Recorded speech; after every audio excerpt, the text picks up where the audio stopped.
Madame Desbiens, c'est la fin de la session à Ottawa.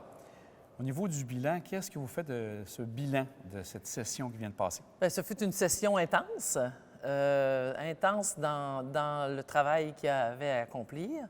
Il y a évidemment notre constat au Bloc québécois, c'est que en s'alliant avec le NPD officiellement, le gouvernement est donc tout à fait à l'aise de rabrouer toute demande qu'il importune ou qu'il met dans une position un peu plus complexe pour se justifier auprès des autres provinces. Donc, les demandes du Québec sont pratiquement ignorées, ce qui fait en sorte que je pense que le gouvernement s'est positionné très clairement en porte-à-faux pour les demandes précises du Québec. Des demandes souvent qui sont aussi demandées, je pense à l'augmentation des transferts en santé sans condition. C'est une demande de l'ensemble des provinces et du Québec et pourtant, le gouvernement résiste à ça, préfère s'immiscer, s'ingérer dans tout ce qui est gestion. Donc, on sent vraiment une centralisation du gouvernement.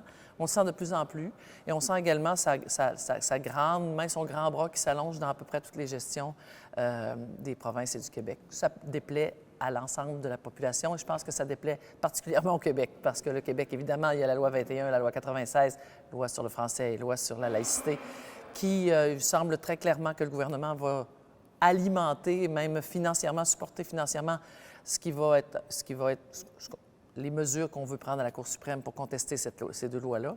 C'est un affront direct au Québec. Alors, ça met la table à l'automne à quelque chose d'assez musclé, selon mon observation.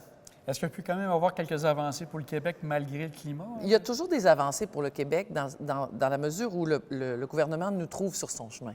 Alors, on est sur cette patinoire-là et je pense que le gouvernement doit tenir compte, malgré son espèce d'opulence en ce moment, doit tenir compte des positions et des demandes du Québec parce que ça devient défavorable à son statut politique, ce qui fait en sorte qu'on maintient une certaine pression sur le gouvernement, qui fait en sorte que moi, je m'attends qu'on ait quand même des avancées pour les aînés à l'automne. Ce serait étonnant que ce soit autrement parce que ça n'a pas de bon sens. Ça n'a tout simplement pas de bon sens avec l'inflation qu'on connaît.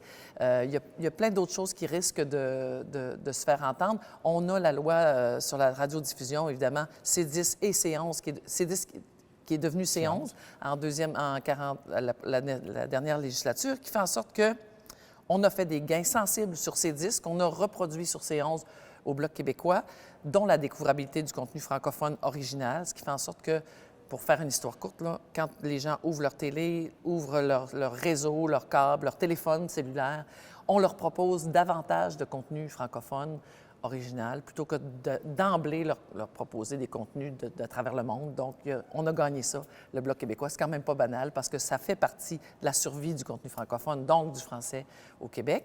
On a aussi obtenu un article qui stipule qu'on va reviser cette loi-là obligatoirement aux 5 ans. Donc, ça oblige le gouvernement à réouvrir cette loi-là. On sait que la technologie, ça va très vite. Donc, c'est important pour nous que ça ne prenne pas 30 ans, comme on vient de le vivre, avant de réouvrir cette loi-là. Et ça permettra évidemment de la bonifier avec les droits d'auteur, avec les réseaux communautaires, qui sont malheureusement absents de cette loi-là. Donc, comme vous dites, c'est ça, les médias au niveau communautaire, autant écrits que télévisuels, oui, ils sont un peu laissés pour compte, mais on l'a quand même, nous autres, dans notre angle mort, puis on va remettre ça rapidement sur le plancher. Ça ramène au niveau du comté. Il y a eu quelques annonces qui ont été faites, entre autres pour de l'aide, 200 quelques mille au niveau des personnes aînées.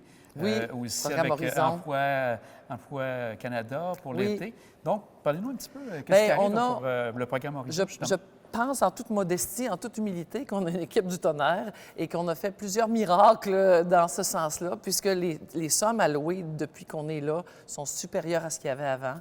Donc ça, on est très, très contents, puis supérieures de façon presque souvent le double. Donc, on est très contents parce que les gens du milieu, les gens sont contents de recevoir les sous, ça les aide en plus. Il y a aussi, au niveau du service à la clientèle, service aux municipalités, nous autres, quand il y a un nouveau programme qui arrive, les premiers informés, ce sont les infrastructures municipales. Donc, on sent qu'il y a une appréciation du milieu. On l'entend sur le terrain. J'ai fait la tournée là, des fêtes nationales et puis les gens m'accueillaient avec beaucoup, beaucoup de joie. Et donc, je pense qu'on est sur le terrain et les gens apprécient. Les passeports, on a un 30 sur 30 sur les passeports. Donc, tout le monde a reçu son passeport. Je sais qu'il y a certains de mes employés qui ont travaillé jusqu'à minuit du soir pour avoir... Tu sais, donc, on a le cœur à l'ouvrage, puis je pense que ça se sent. Je pense que s'il y a une ligne, une phrase, là, c'est qu'on a du cœur à l'ouvrage, puis les gens le mesurent bien. Et on est content. Puis on a donné tout l'argent qu'on pouvait donner. Ça Autant aussi. pour les aînés que pour Oui, les étudiants. oui, etc. exactement, exactement. Les aînés, c'est quelque chose qui vous préoccupe Oui. beaucoup. On voit ici à l'Association bénévole de la Côte-de-Beaupré tout ce qui est en marche pour pouvoir sortir de l'isolement. Êtes-vous en train de, des fois, pour parler avec les gens, entre autres Mme Lachance, pour les accompagner dans tout ça? On essaie de trouver des avenues, des programmes. On sait, entre autres, que la technologie peut être un élément important qui puisse nous attirer de nouvelles subventions. Donc, on essaie de jouer cette carte-là pour être capable de les soutenir dans les initiatives qu'ils veulent mettre en place. Et comme on les alimente, bien, ça stimule aussi l'intérêt des organisateurs, des conseils d'administration de ces regroupements d'aînés-là. Et ça permet que une certaine vitalité, je dirais, dans l'espoir aussi que les choses se passent. Tu sais, être député fédéral, ça paraît des fois... J'entendais quelqu'un dire, on pensait que c'était loin, ça, que c'est comme c'était à Ottawa, puis, mais elle dit, on vous voit sur le terrain, puis on voit une différence. Donc, c'est ce que je voulais faire en politique. Donc, je pense que j'y arrive, en toute humilité, on y arrive, c'est un travail d'équipe. La même chose de ma collègue Julie, qui a l'autre partie de Beauport et Limoilou. Je pense que les gens sentent qu'on a cet esprit-là, nous autres, de terrain et de collaboration.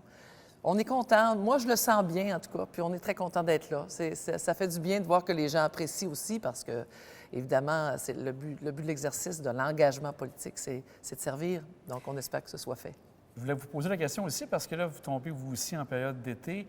Est-ce que c'est un été un peu plus relax pour vous ou vous aurez encore avoir à faire autre chose aussi politique? Ils ne planent pas d'élection, à moins que la reine-mère, la mère, comment est-ce qu'on l'appelle, la reine... Élisabeth. Élisabeth, je cherchais son nom. À moins que Mme Élisabeth nous quitte ce monde, ça déclencherait des élections automatiques, ce qui est une... On ne sait pas trop si ça peut arriver ou non. Ça n'a pas de bon sens. En tout cas, on ne s'étendra pas là-dessus. Mais donc, il n'y a pas d'élection qui nous plane sur la tête. Ça permet de faire plus de terrain, d'être là pour les gens. C'est ça qu'on veut. Donc, le bureau reste ouvert, nous autres. Le bureau est ouvert tout l'été. On a quelqu'un tout l'été pour répondre aux urgences. Et moi, bien, je prendrai mes petites semaines de vacances comme tous les autres, là, toutes les autres. Mais je serai là le reste du temps, du lundi au vendredi, évidemment. Et en tout temps, s'il arrivait quelque chose de grave ou de particulier, évidemment, on sera là. L'automne s'annonce aussi une élection au niveau provincial de ce côté-là. Est-ce qu'au niveau du Bloc, il y a une implication quelconque qui sera faite? Comment ça se passe de votre côté? Bien, on va soutenir à notre manière les idées qu'on partage avec, évidemment, le Parti québécois, puisqu'on est, nous, au Bloc québécois, on reste convaincus que l'indépendance du Québec est la meilleure chose. On verra ce qui se passera le 3 et on sera là, évidemment, pour supporter les gens qui pensent la même chose que nous, en fait, sur le plan politique. Mais on n'ira pas s'ingérer dans leur campagne, mais on sera là en soutien, évidemment. Le candidat Lucien Rodrigue, ici, dans notre comté, je le connais bien. C'est un médecin émérite et d'une grande qualité, tant au niveau professionnel qu'au niveau humain. Donc, je suis certaine que les gens vont l'adorer. J'ai hâte qu'il se fasse découvrir davantage sur le terrain, bien sûr. Et comme vous avez des contacts avec lui régulièrement? Oui, je le connais bien, donc c'est sympathique.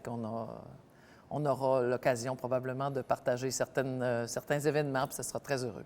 Madame Desbiens, un gros merci, puis on va passer beaucoup. un bel été. Merci. À vous, à vous aussi. Merci d'être là, les médias. Vous êtes précieux.